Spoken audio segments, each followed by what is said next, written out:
On a tous des rituels, des habitudes. Elles nous rassurent et nous sécurisent autant qu'elles nous enferment.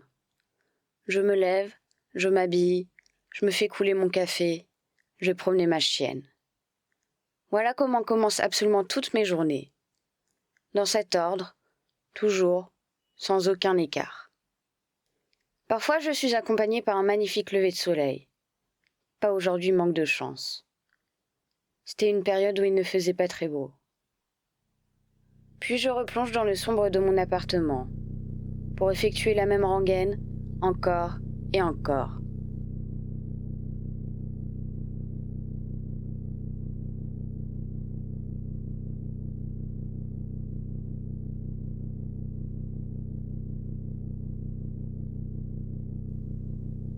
La suite n'est pas vraiment changeante.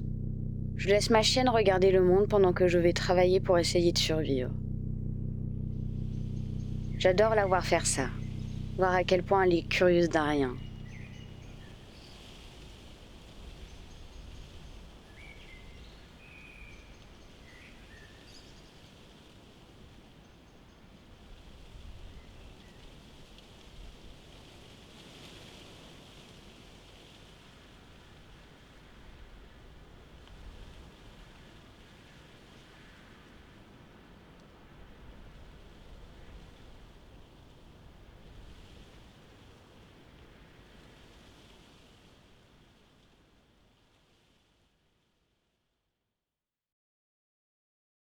Ce jour-là, j'ai pris une courbe.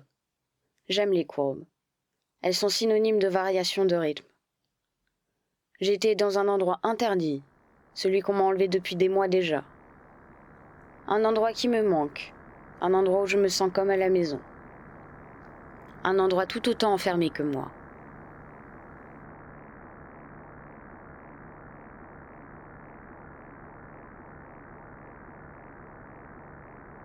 Rien n'a bougé, comme si le temps s'était arrêté.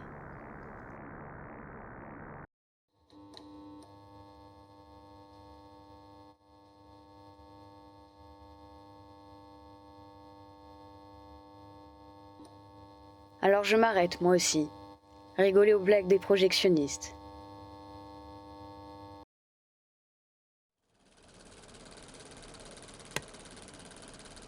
Et puis ce moment est arrivé, celui que j'attends depuis si longtemps.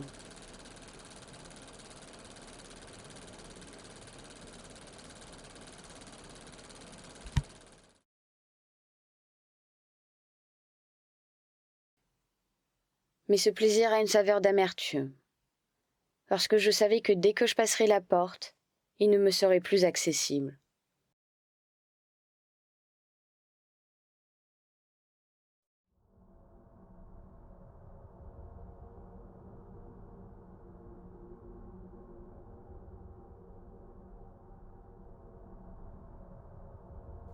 Alors je retourne derrière ma fenêtre, contempler les images de la vie défiler devant moi.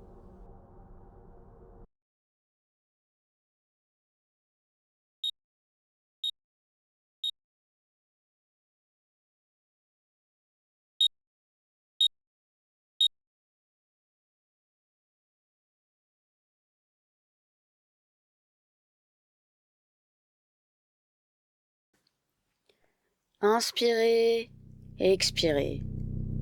Prendre un grand bol d'air pur.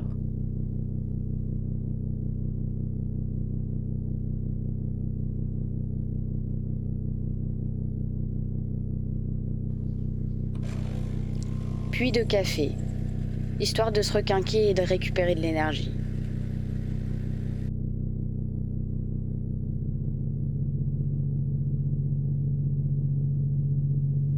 Pourtant, j'ai cette impression d'être devenu l'ombre de moi-même. Un automate qui exécute ses fonctions de la journée. Réveille-toi, lève-toi. Sors ta chienne, bois ton café. Prends ta douche, fume ta clope.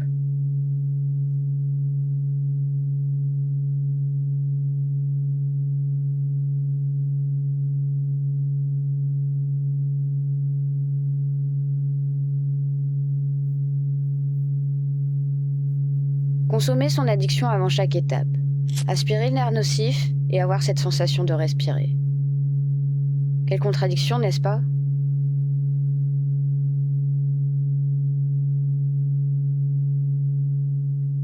Ce matin-là, je m'étais décidée. J'allais travailler sur mon mémoire.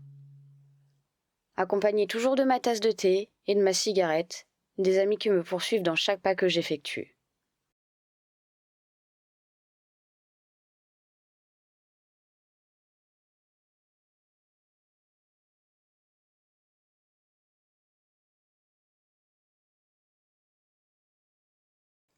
Aristote a dit que nous sommes ce que nous faisons de manière répétée. L'excellence n'est donc pas un acte, mais une habitude. Je ne sais pas exactement ce que mes actions réitérées de manière quotidienne veulent dire de moi, mais je sais que c'est pas vers l'excellence que je me dirige. Je répète beaucoup plus souvent mes actes dangereux que ceux qui vont me faire grandir. Mais j'essaye, tant bien que mal, à base de questionnement, d'incompréhension, d'énervement, de désespoir, de réflexion et d'apprentissage. J'aimerais arriver à la personne que je veux être, celle qui me fait rêver, celle que j'imagine depuis quelques années maintenant, mon but de vie, celle que je n'atteindrai jamais. Mais c'est exactement pour cette raison que sont faits les rêves. Et puis j'avoue, je n'ai jamais prévu une pandémie dans tous les scénarios possibles que j'ai imaginés. Quelle naïve.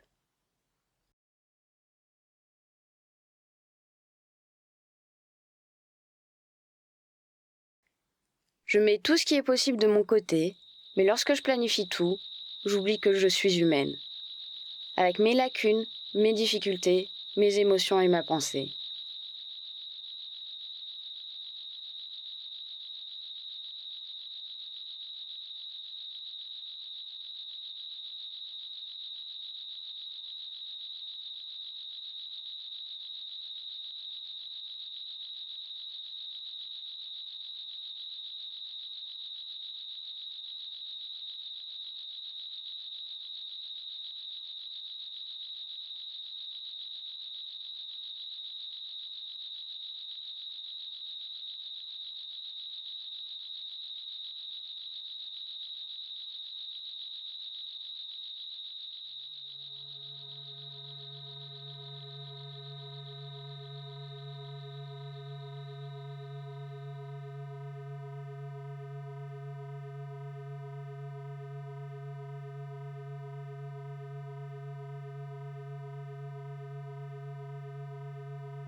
Alors j'ai arrêté de planifier et d'espérer, et j'accorde le temps au temps, je profite de l'instant présent.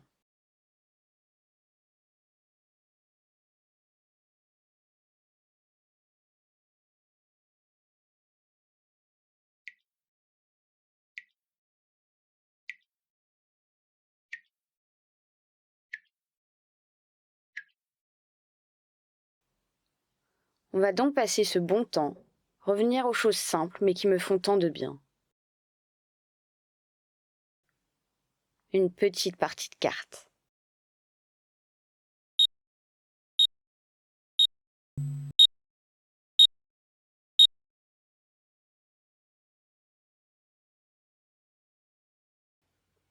J'ai toujours été dans l'extrême, que ça soit dans ma façon de voir les choses, d'aimer et de détester. Que ça soit aussi dans ma façon de m'investir, dans mes choix, dans mes actions et réactions. J'ai du mal avec les nuances. Tout est noir ou tout est blanc. Enfin, c'est faux. Disons plutôt que je suis attirée par une vague de sombre avec une petite lueur de clarté.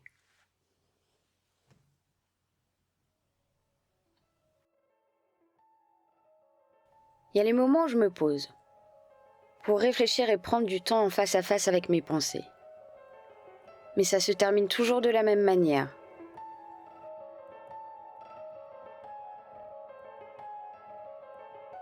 En ce moment, j'entends beaucoup la phrase « ça fait un an ». Mais ça fait un an de quoi au juste? Pour ma part, c'est un an de non-projection, un an de non-stabilité, un an de solitude. Mais aussi un an de combat contre moi-même, entre mes désirs et la réalité qu'on m'impose.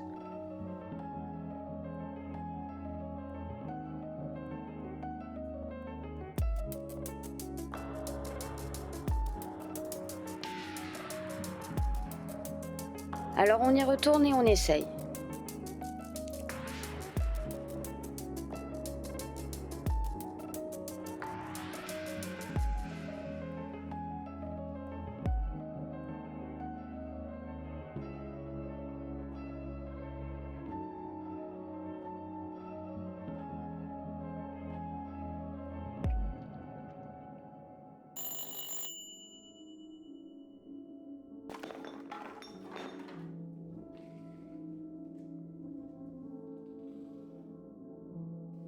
Je ne suis pas quelqu'un de tactile de base, mais cette sensation me manque.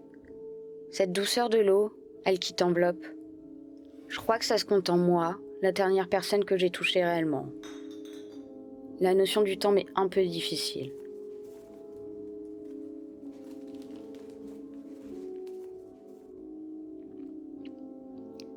Alors je me lève pour mettre mon plus bel apparat, un maquillage parfait. Et lorsque je me sens prête, je franchis ma porte pour montrer au monde ma plus belle performance. Enfin, c'est surtout pour me montrer que j'en suis capable, qu'il faut juste que je me bouge un peu le cul. S'imposer un rythme, c'est ce qui me sauve depuis cette dernière année. J'aime ça depuis toujours me maquiller. C'est un temps d'expression qui est rien que pour moi.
Profiter de ce que la nature m'offre alors que j'ai ma mère au téléphone.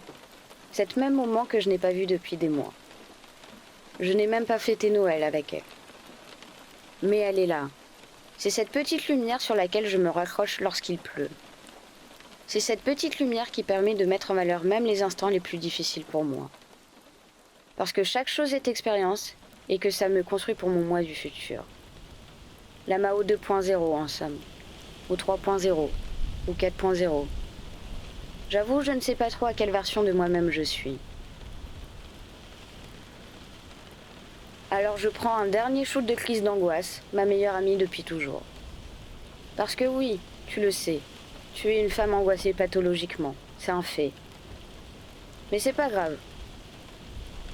Accorde-toi ça, accorde-toi cette chute dans tes démons, puis reprends de plus belle. Réinvestis-toi, redeviens actif dans ta propre vie, et on s'en fout du monde qui s'effondre autour. Tu dois jouer avec ces nouvelles règles du jeu. Faut savoir accepter quand tu gagnes pas un combat. Mais il faut aussi savoir rebondir et arrêter de se complaindre. Ce n'est pas le jeu auquel tu voulais jouer, mais celui de base n'est pas forcément mieux. Et tu sais pertinemment que tu as deux choix. Celui d'être passif ou celui d'être actif.